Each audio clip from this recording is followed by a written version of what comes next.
11 लाख पार्थिव श्रोत्सव सह भजन संध्या की तैयारी जोर शोर से चल रही है। सावन महीने में पार्थिव शिवलिंगों की पूजन का विशेष महत्व है और मिथिलांचल से सालों भर घर में भी पार्थिव शिवलिंग बनाकर पूजा करने की प्रॉपर्टी शताब्दी से प्रचलित है। जमशेदपुर में 4 से 5 हजार घरों में पार्थिव शिवलिंग निर्माण हेतु मिट्टी बांटने अर्थात घर घर पहुंचाने का काम रविवार सुबह से प्रारंभ हो जाएगी। 200 से अधिक युवा कार्यकर्ता इस काम में लगे हुए। उल्लेखनीय है कि शहर में विविध क्षेत्र में मैथिली भूषण द्वारा और विविध संस्थाओं द्वारा अलग अलग लाखराम महादेव की पूजा की परिपीटी चल रही है। परमहंस लक्ष्मीनारायण गोस्वामी समिति, मिथिला सांस्कृतिक परिषद, ललित नारायण सामाजिक एवं सांस्कृतिक कल्याण समिति, विद्यापीठ परिषद, मिथिला मंत्र गम्हरिया के अतिरिक्त कदम मनोहाली, मानगो आदि जगहों में इस प्रकार का पूजन प्रतिवर्ष होता है। पहली बार विराट स्तर पर सभी मैथिली भाषा संस्थाओं ने मिलकर गोपाल मैदान में 11 लाख महादेव पूजन अर्थात पार्थिव शिवलिंग का निर्माण कर उसका पूजा की योजना बनाई है और उसके लिए मिथिला समाज नाम से आयोजित करने का निर्णय लिया है। पुराणों में पार्थिव शिवलिंग पूजन का उल्लेख शिव पुराण में व्यापक रूप से हुआ है और कलयुग में कुष्मांडा ऋषि के पुत्र मंडप ने सर्वप्रथम पार्थिव शिवलिंग पूजन किया था।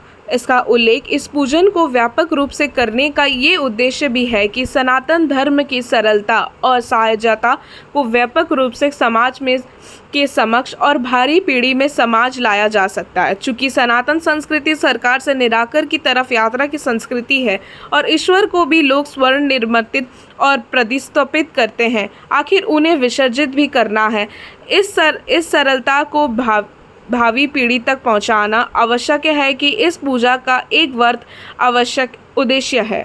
महत्वपूर्ण पूजा का यह सुरक्षित स्वरूप देने के लिए विविध स्तर पर कार्यों का बंटवारा करते हुए 16 कमेटी बनाई गई है, जिसमें अलग अलग संयोग है और प्रत्येक कमेटी में 5 से 7 लोग संपूर्ण पर्यवेक्षण की जिम्मेदारी शंकर पाठक, लक्ष्मण झा, अशोक अविचल, अमलेश झा आदि संभाल रहे हैं। पूजा के लिए फुल बिल पास आज की व्यवस्था कोलकाता से की गई है। कुमुद का और रमन चौधरी ने इस कार्य को संभाल रखा है। 20 अगस्त को रात में ही सारी सामग्री पूजन स्थलों पर व्यवस्थित कर दी जाएगी। संध्या 5:30 से वजन संध्या का आयोजन किया गया है, जिसमें अतिथि गणों को सम्मानित भी किया जाएगा। धर्म जागरण मंच में पदाधिकारी के अतिरिक्त जन नेताओं, सभी विधायक संस्था आदि को भी मिथिला के पारंपरिक पगडल और शास्त्र समिति किया जाएगा। इस विराट स्तर पर किए जा रहे कार्यक्रम को सफल बनाने के लिए विविध कमेटी इस प्रकार से प्रकाश दे रही है।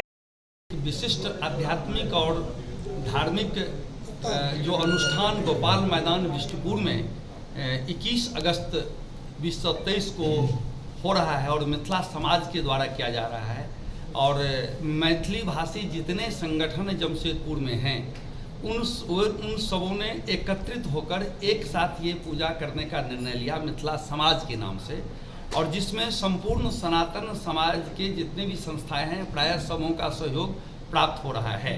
जमशेदपुर में जितनी मैथिली संस्थाएं, मिथिला शांति परिषद, परमहंस लक्ष्मीनाथ गोस्वामी समिति, ललित नारायण मिश्र सामाजिक सांस्कृतिक कल्याण समिति, अंतर्राष्ट्रीय मैथिली परिषद, विद्यापति परिषद, मिथिला विकास मंच गम्हरिया आदि हैं ने मिलकर यह आयोजन किया है, जो एक साथ आयोजक हैं। अंगिका समाज भी इसमें जुड़ा हुआ है। इसके साथ मारवाड़ी महिला मंच, मारवाड़ी युवा मंच, क्षत्रिय समाज, ब्राह्मण समाज, स्वदेशी जागरण मंच, संघ के पदाधिकारीगण, अखिल भारतीय विद्यार्थी परिषद आदि सबों का सहयोग प्राप्त हो रहा है। विश्व हिंदू परिषद के लोग भी मदद कर रहे हैं, तो संपूर्ण सनातन समाज इसमें मदद कर रहा है। अनुष्ठान ये विशिष्ट है क्योंकि कलयुग में पहली बार कुष्मांड ऋषि के पुत्र मंडप ने इसे प्रारंभ किया था और साथ में शिव पुराण में इसका विस्तृत विवेचन किया गया है। तो इसे अगली पीढ़ी तक पहुंचाना वर्तमान पीढ़ी का दायित्व है कि किस प्रकार हम ईश्वर को भी अपने इतने करीब पाते हैं कि घर में निर्माण करते हैं, उसका आवाहन करते हैं और फिर श्रद्धापूर्वक पूजन के बाद उन्हें विसर्जित करते हैं श्रद्धापूर्वक। जैसे 22 तारीख को 21 तारीख के पूजन के बाद 22 तारीख को समारोह पूर्वक उन्हें विसर्जित भी किया जाएगा ताकि उसकी जो गरिमा है वो बनी रहे और जो मर्यादा है वो बनी रहे। 21 पंडितों के देखरेख में यह पूजन कार्य संपादन किया जाएगा जिसमें लगभग 25 जजमान सम्मिलित रहेंगे। 25 जजमान सम्मिलित रहेंगे। सबसे बड़ी चुनौती है और सबसे बड़ा सामाजिक परिप्रेक्ष्य भी है कि 4 से 5 हज़ार घरों में मिट्टी वितरित की जा रही है। 4 से 5 हज़ार घरों में मैथिलानियों के द्वारा, महिलाओं के द्वारा यह पार्थिव शिवलिंग का निर्माण होगा। कुछ महिलाएं गोपाल मैदान में भी आकर शिवलिंग पार्थिव शिव का निर्माण कार्य करेंगी। और प्रत्येक क्षेत्र में जैसे अलग अलग क्षेत्र के लिए टारगेट सेट किया गया है कि कहाँ से कितने महादेव आएंगे। आदित्यपुर, बागबेड़ा, बारीडीह, गोविंदपुर, मानगो, कदमा, सोनारी आदि, गम्हरिया, हर जगह से महादेव का निर्माण होकर और वहीं के लोगों को दायित्व दिया गया है कि उन्हें घर घर से श्रद्धापूर्वक एकत्रित कर पूजन स्थल तक पहुंचाएंगे। और 9 बजे सभी जजमान वहां पहुंच जाएंगे, जो एक दिन पहले से शुद्ध आहार ग्रहण करेंगे। हम लोग यहाँ अरवा कहा जाता है, केवल अरवा भोजन ही करेंगे। वहाँ सबों को पूजन सामग्री प्रदान की जाएगी और पूजन कार्य करेंगे। बनारस, दरभंगा के साथ साथ जमशेदपुर के लोग रहेंगे। पंडित विपिन झा और सरदार बम हीरालाल झा के देखरेख में पूजन कार्य संपन्न होगा। इसी प्रकार अलग अलग कार्यों के लिए अलग अलग कमेटियां बनाई गई, जिसकी सूची आप लोगों को अभी दे दी जाएगी कि अलग अलग विभाग, अलग अलग संयोजक और प्रत्येक क्षेत्र में जो कार्यरत है उनका दे दिया जाएगा। भजन संध्या में शाम में भजन संध्या भी है, चूँकि कीर्तन और भजन एक साथ पूरक चीज़ है। कलो केवल कीर्तनम कहा गया है। परमहंस लक्ष्मीनाथ गोस्वामी ने भी कहा था कलो केवल कीर्तनम। तो इसके साथ एक भजन संध्या का भी आयोजन है, जो मैथिली, हिंदी, भोजपुरी सब में होगा। और इसके लिए जो कलाकार हैं वो पंकज कुमार झा, डेजी ठाकुर, शंकरनाथ और कई लोग हैं जो स्थानीय लोग हैं।